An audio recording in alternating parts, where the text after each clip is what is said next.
Today is the 30th of August 2021. My name is David Hickson, and in today's market update I'm going to be taking a look at the S&P 500. It's been a few weeks since I last did a video about the S&P 500. I've been on a summer break, and in that time nothing very much has happened that has been unexpected. The markets have been playing out exactly as would have been expected if you had been tracking your Hurst cycles analysis. So that's what we're going to be looking at in today's market update. I hope that by now you have had time to read and understand these disclaimers. Let's take a look at the S&P 500. This is the analysis that we have been tracking for several months in the S&P 500, and of course the important point, or perhaps I should say the contentious or debatable point about this particular analysis, is the position of the 18-month cycle trough, which, as you can see here, was positioned according to this analysis in the third week of July. It's beneath that small trough in price over there. You will see that I have influenced this analysis. In other words, I have told Sentient Trader what I think it should be doing, and I have done that by pinning the position of this 40-week cycle trough over here. Now, in previous market updates, I've discussed all the reasons why this is my preferred analysis. The most basic of those reasons is the fact that following a big magnitude trough, which the trough in March of 2020 clearly was, you don't need to be a rocket scientist to realize that was an important trough, because the markets have been bullish pretty much ever since then. And so following a big magnitude cycle trough, we tend to experience cycle troughs early, which is why the analysis that you see here is, in my opinion, the better analysis. You can see that, in fact, as of today, there have been only 525 bars since that trough in March of 2020, and the average length of an 18-month cycle that Hurst discovered 50 years ago when he did his initial analysis on the US stock markets was a length of 546 days. And so, in fact, if a big trough occurs in 21 days, it would be perfect timing for an 18-month cycle trough. But you must remember that we don't simply perform our analysis one cycle at a time. A Hurst cycles analysis is a very complex puzzle, and what is more important than any one cycle's wavelength within that puzzle is the way in which the shorter cycles fit together. Each cycle has a harmonic ratio, with the cycle longer and shorter than it, and so the way in which the cycles fit together is very important, and more important really than the individual cycle wavelengths. Now, you will know, if you have been watching my previous market updates, that there is an alternate option here in terms of the magnitude of that trough in July. So let's take a quick look at that. This is the default analysis that has been performed by Sentient Trader. You will notice there are no pin symbols at the foot of the chart, so I have not influenced this analysis at all.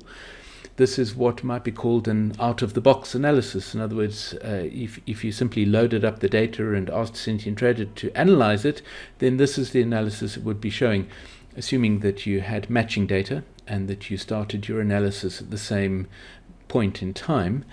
But in terms of what the first piece of data is that Sentient Trader is analyzing. But let me not get too complex about that. The important point is this is the default analysis. And you will see that in this analysis, the trough in the third week of July only has a magnitude of 20 weeks. So this is something that I have discussed in previous market updates. I won't go on about it too much. The basic issue here is that Sentient Trader is finding that the shorter cycles break down better in this analysis than it does in any of the other possibilities. The reason why I'm not that keen on this analysis is because of the fact that the cycles have been running long according to this analysis, but it is still a very valid analysis, and it's a very possible analysis. According to this analysis, here is the nest of lows for the 18-month cycle trough. A nest of lows is simply the period of time that we expect the next trough of a particular magnitude to occur, and it is created by the stacking up of these circles and whiskers. Each circle represents the time that the next trough of a particular cycle is expected. The lines to each side, which we call the whiskers, represent the reasonable range of time in which that trough could occur, and the combination of them tend to form triangles standing on one of their points, which we call nest of lows. And you will notice that, of course, the 18-month cycle whisker, this yellow line over here, let me just remove that marking, this yellow line over here extends over the period of time in which this trough in July formed, and so it is not impossible that that could be an 18-month cycle trough, according to the principle of variation, which tells us that wavelengths and amplitudes of cycles are constantly varying, and so it is possible. But according to this default analysis, we are expecting the 18-month cycle trough to actually form over here sometime in about December of this year, perhaps even early in 2022. And so those are the two possibilities. Those are the two possibilities that we've been looking at over several months, actually, in this particular analysis. So the first important thing to do when we are taking a sentient trading approach to applying our Hurst cycles analysis, it's all very well to have a Hurst cycles analysis and to be looking at some very beautiful charts, but what we need to do is make sensible trading decisions on the basis of that Hurst cycles analysis, and that is something that we call the sentient trading approach. And so the first thing we need to do is to develop an expectation in terms of what is going to happen.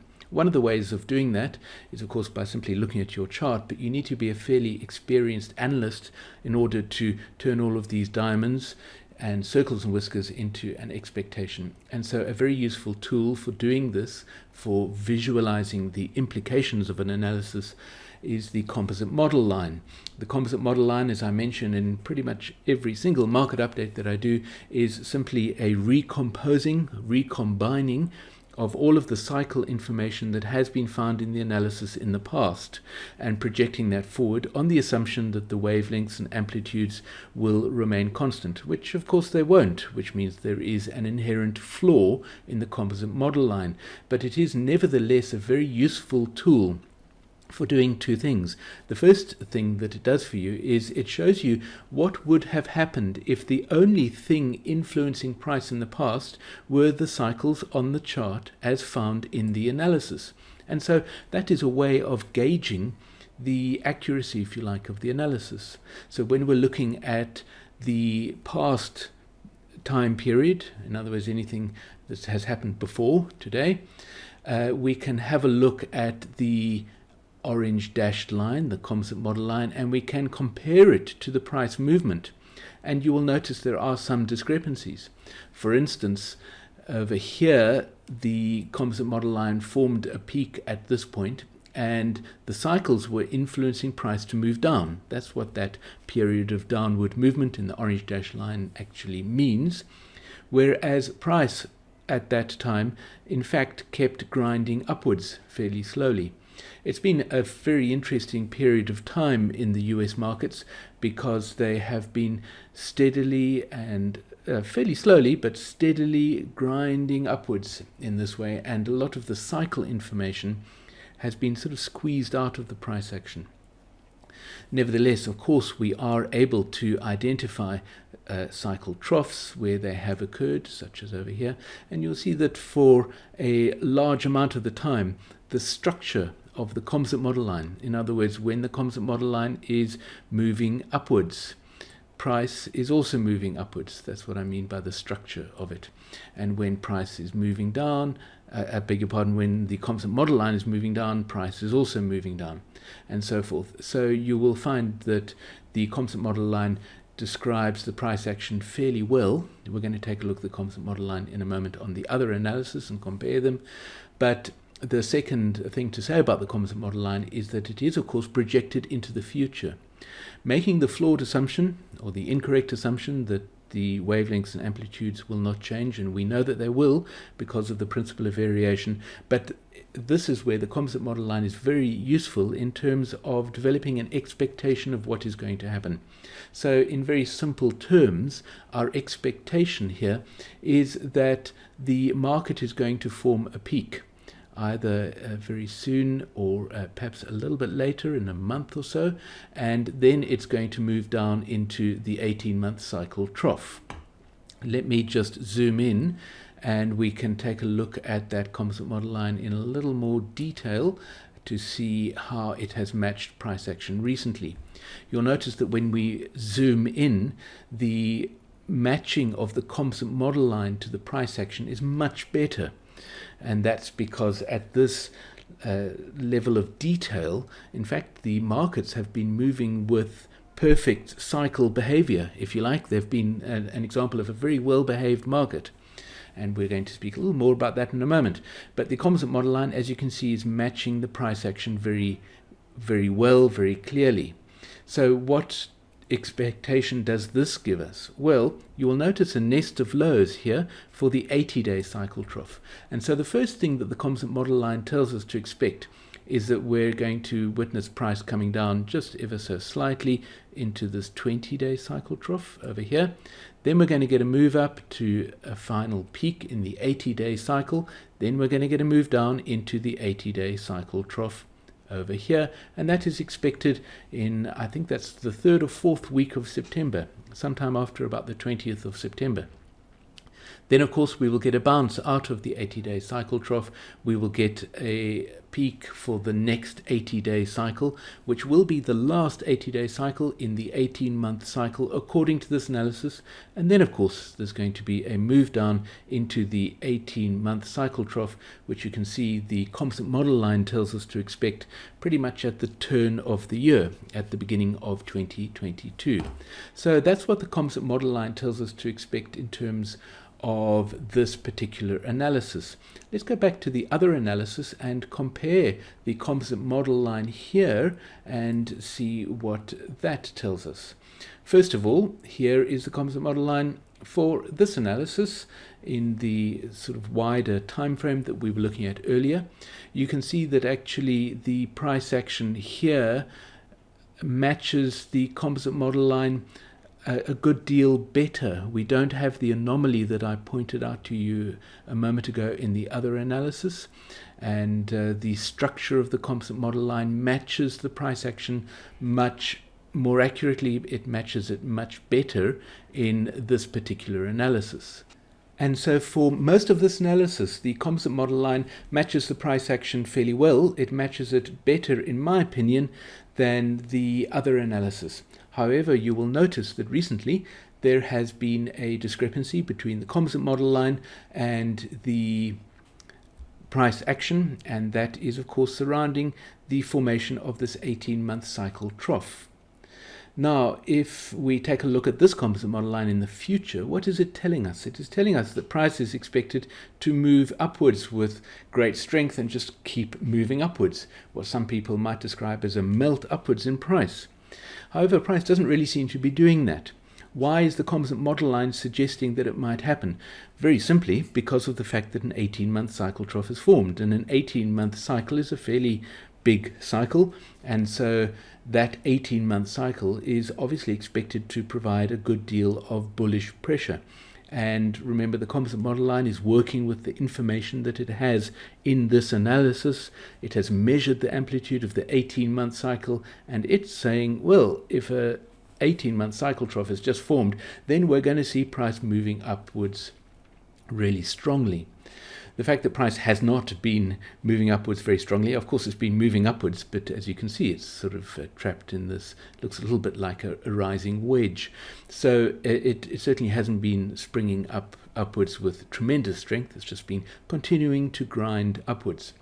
And so the expectation, according to this particular analysis, is that the market is going to keep rising. Let me zoom in and take a look at roughly the same sort of time frame that we were looking at on the other chart, and here you can see in a little more detail that the price action is expected to just keep rising according to this analysis, with only a very slight dip in the composite model line for this 80-day cycle trough. So our expectation varies according to which particular analysis we are looking at. So let's now consider how we can handle this slightly different expectation. The analysis we were looking at earlier had price coming down into an 80-day cycle trough and then bouncing up again to another peak and then coming down a little more strongly into the end of the year for the next 18-month cycle trough. However, this analysis, the composite model line, indicates that it is simply moving upwards. So we have two slightly contradictory expectations. How do we deal with that?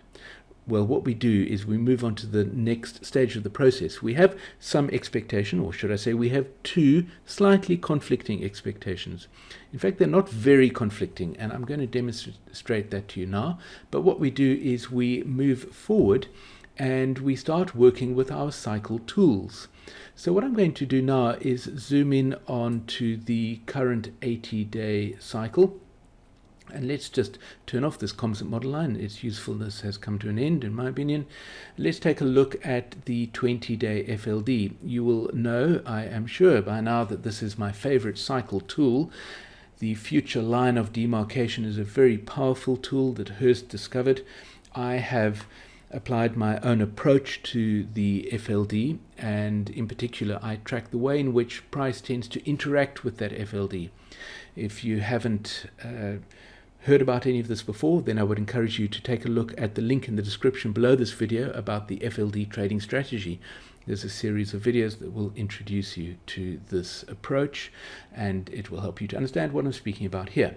So what we do when we're looking at this Hurst Cycles tool, the FLD, is we track the way in which price is interacting with it, or at least I track it. I should point out again that this is not something that Hurst ever did. He defined the tool and he used the tool to generate targets, which I do as well, but I have noticed over many years of doing this that there is a particular sequence of interactions, and we label that sequence A through H. It's very simple, and that sequence of interactions occurs with the 20-day cycle FLD within each 80-day cycle. In other words, we have 8 interactions with the FLD in this 80-day cycle, which of course started here on the 19th of July and will end here at the next 80-day cycle trough. So I should write here A through H. There we go. Okay, so our first interaction is an A category interaction as price bounces out of the 80-day cycle trough. Why did I call it an 80-day cycle trough when in fact, according to this analysis, it's an 18-month cycle trough? The reason is because the troughs are synchronous, one of Hurst's very important principles. And so when that 18-month cycle formed a trough at that point, it was also, by the principle of synchronicity, an 80-day cycle trough. That A category interaction, where price crossed up above the FLD, generated a target. In fact, that target was way up here at a level of 45.23, and that target has not yet been reached. Usually, in a well-behaved market, we would see that target being reached before price next interacted with the FLD. So that's actually a significant point to make, which is the fact that price failed to reach that target. Do you remember the composite model line that was just heading straight upwards? Well, that composite model line was the implication of this analysis. And the fact that price didn't just keep heading straight up and hit this target is a bit of a bearish sign. And it's a little disconcerting to be getting a bearish sign so soon after an 18-month cycle trough. The market should not be giving us any bearish signs so soon after an 18-month cycle trough, which again calls into question the correct phasing of that 18-month cycle trough.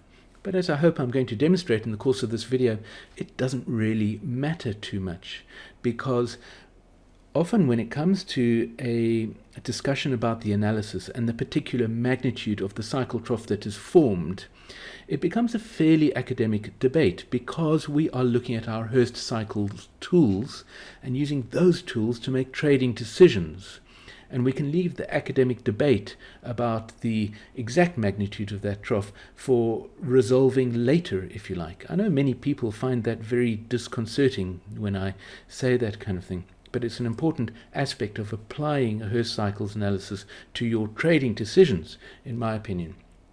I came to Hurst cycles as a trader, not really as an analyst, and I was more interested in how can I make profitable trading decisions as opposed to spend hours debating analysis. I do love debating analysis, but it's one of the ironies of my life that I spend quite a lot of time making these videos debating analysis questions, whereas in fact the important things, making trading decisions, can often take precedence, in my opinion, to the academic debate about the analysis.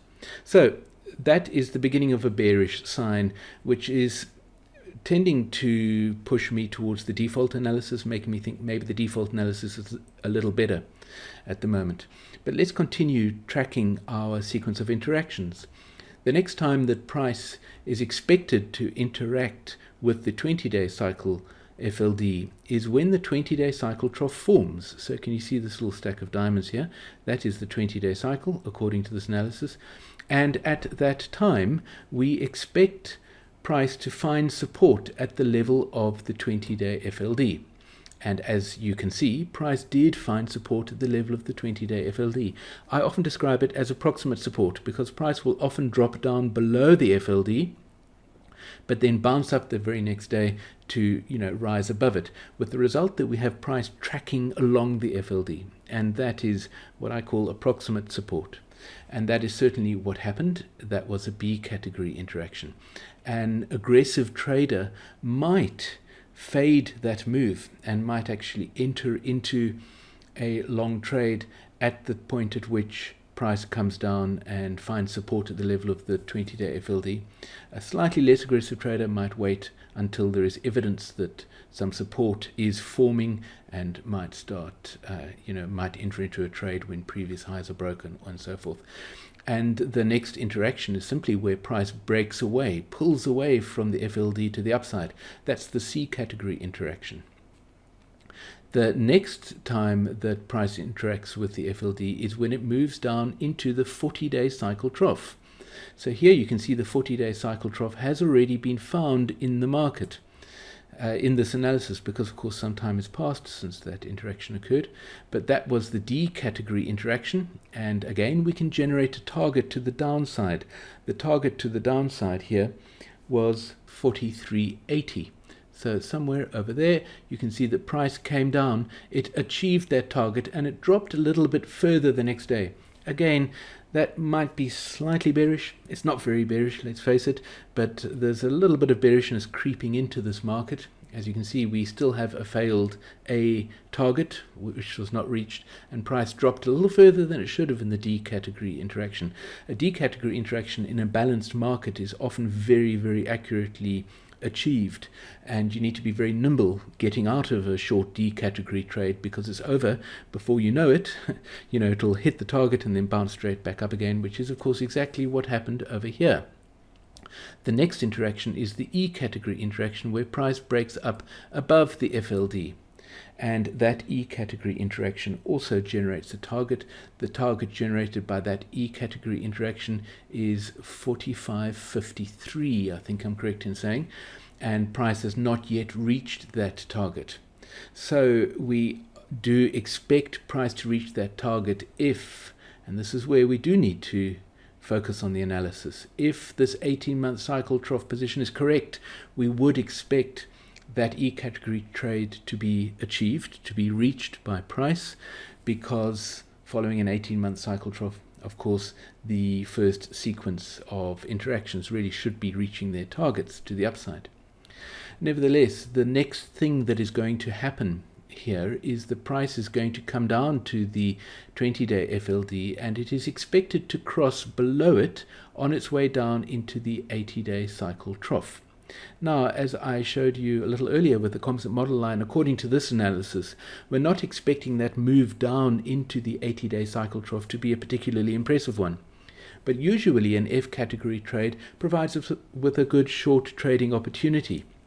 However, first of all, we need to assess whether it achieves this target. If price shoots upwards at the moment and achieves that target and way exceeds it, then the bull has returned to the market and the short F category trade might not be a very impressive one.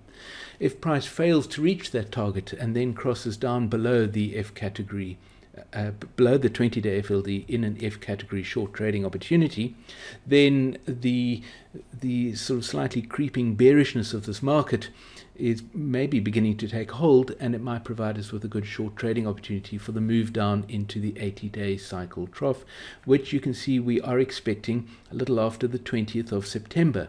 So now I would like you to hold that image in your mind, and let's go and take a look at the other analysis. I'm not going to spend nearly so long going through it in quite so much detail, because in fact there isn't quite so much to say. Because you will notice something very interesting. Let's zoom in, and here you can see the composite model line.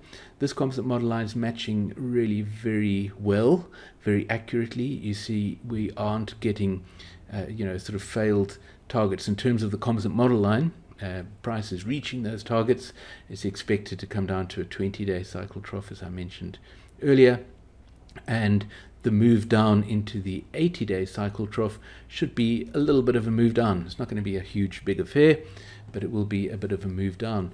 Let's therefore display the FLD on this chart, and let's turn off the composite model line, and let's discuss the interactions here on this chart. And now this is where the point that I made earlier about the fact that some analysis details can be left to be resolved later, I hope will make sense, because do you notice something about this FLD? It is in fact in exactly the same position as the FLD on the other chart, and this is what I mean about taking an approach that works with an analysis, even two slightly different analyses, and yet making the same trading decisions. The only difference about our trading decisions here in this analysis would be that we are not expecting quite such a bullish move, because of the fact that this is only a 20-week cycle trough, and that we are now in the final 20-week cycle of the 18-month cycle, as I demonstrated earlier when we were zoomed out on this chart. And so we would not be expecting quite so much bullishness because of the lower magnitude trough that formed on the 19th of July.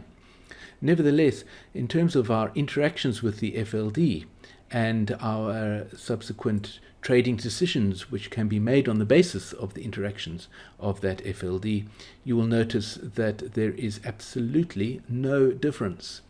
And so we are generating exactly the same targets. What was that first target? 45.23, I think. And the E category target over here is at 45.53, I think I'm correct in saying. So we have exactly the same targets, and we have exactly the same sequence of interactions. So whichever one of these analyses turns out to be the correct one, we're making effectively the same trading decisions. The big difference with this chart or this analysis is that because this is only a 20-week cycle magnitude trough, we are not expecting quite so much bullishness. And so it's not surprising that we are beginning to see some bearishness creeping into the market. What are we expecting next? So our expectation is presented rather beautifully by this composite model line. So let me show the composite model line again. And here you can see the composite model line suggests that price is going to come down into this 20-day cycle trough, and it is eventually going to break below the 20-day FLD. We don't have enough 20-day FLD to see that point yet, but planning ahead, at some point price will cross below the 20-day FLD. Let's assume it does it somewhere over here, and that would be our F category interaction, giving us a short trading opportunity for the move down into the 80-day cycle trough, which is expected probably about the 20th of September or within the week after that. Of course, with each new bar of data, we are updating our analysis, and with each new bar of data, we have a little more FLD to work with. Because of course that FLD will be added to with each new bar of data, and so as price action unfolds, we can calculate a target more accurately for the F category short trade wherever that happens, and we will be refining our trading decisions as we move into the 80-day cycle trough, and eventually we'll be able to look back and we'll be able to say with more clarity whether the trough on the 19th of July was a 20-week cycle trough or whether it was an 18-month cycle trough. I do hope that you found this market update interesting. If you have any questions, please put them in the comments below the video. I look forward to hearing from you.